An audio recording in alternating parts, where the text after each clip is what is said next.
Hi, dear friends and subscribers. Welcome to Cricket Happening Show. And in this part of this Cricket Happening Show, your host Ram is going to talk about the first Test match, which began in Dubai at a neutral venue between England and Pakistan, where Pakistan did excellently well thanks to Saeed Ajmal returning career best figures with 7 wickets. His best haul was 6 wickets, but today he got 7 wickets, and that reduced England to 100 and I'll tell you the score. It's 192 all out they were, and Saeed Ajmal's figures made impressive reading: 24.3 overs, 7 maidens, 55 runs and 7 wickets, and everybody were waiting for the Tisra. Well, the Tisra definitely came out, but it was stoutly defended by Stuart Broad. But other than that, it was more of his usual spell that Ajmal wreaked havoc on the England batsmen. And then the Pakistani openers did very well to score 42 for no loss.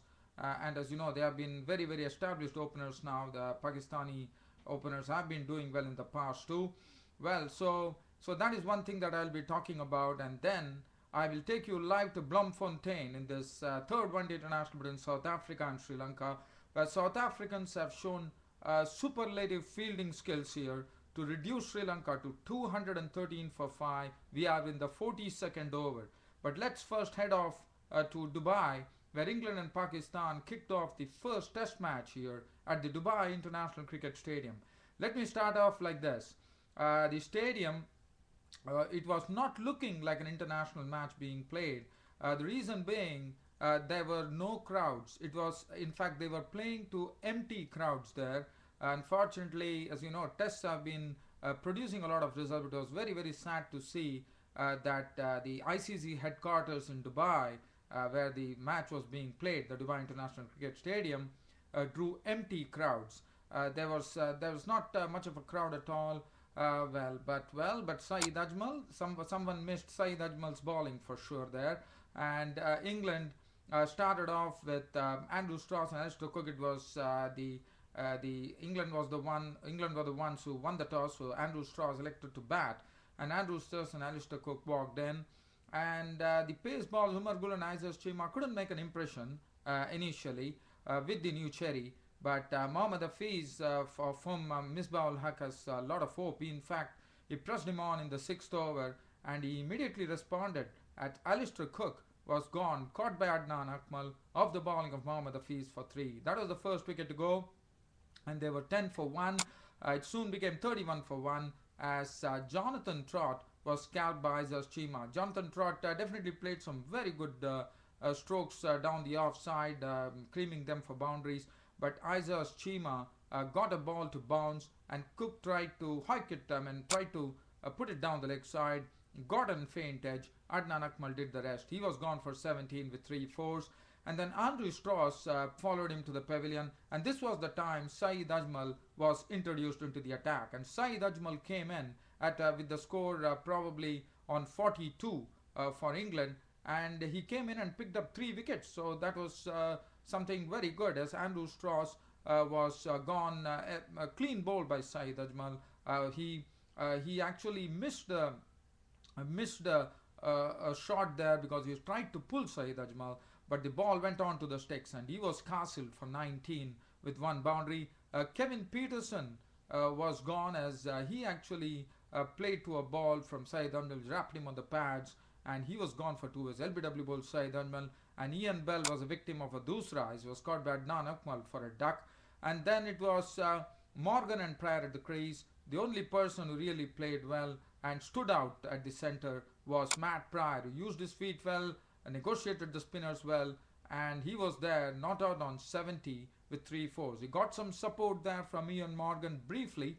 He made 24 with 2 boundaries, but Morgan was clear. LBW bowled Saeed Ajmal for 24.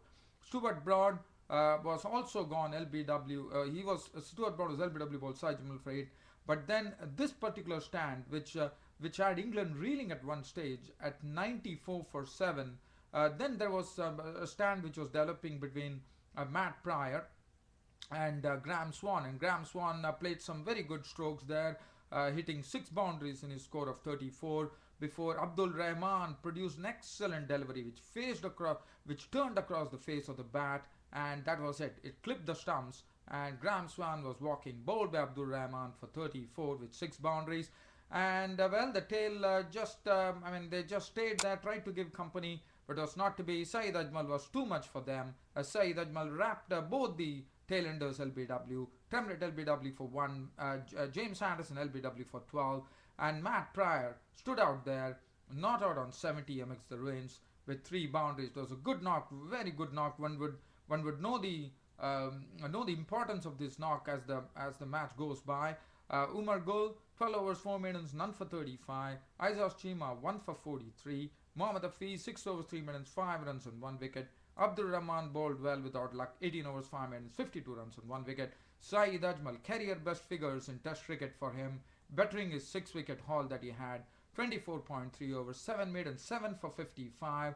And let me tell you, Saeed Ajmal is having a dream run as far as Pakistan cricket is concerned, because Saeed Ajmal, as you know, he has been doing well in 2011, and well, in 2011, and he continues in the same vein.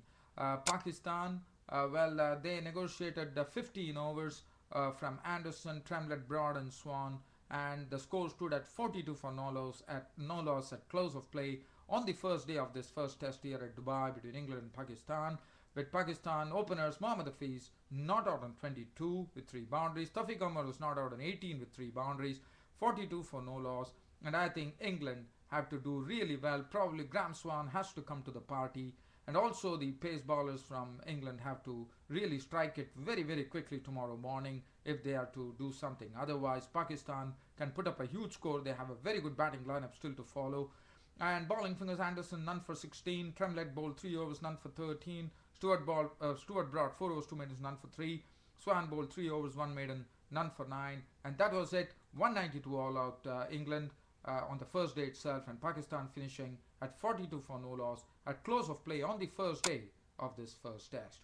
Now I'm going to take you live to Bloemfontein, where Sri Lanka are taking on South Africa, and the current situation there in Bloemfontein in this third one-day international, where Sri Lanka has a last chance of actually beating South Africa, but looking a very that is something which we have to see when South Africa bat, because Sri Lanka have been restricted. They are 220 for 6 currently in the 44th over. Again, I mentioned it was Sri Lanka who won the toss and elected to bat, and the South African fielding has been absolutely superb. In fact, 2 of the batsmen, the mainstays, I would say, Kumar Sangakkara was run out for 38.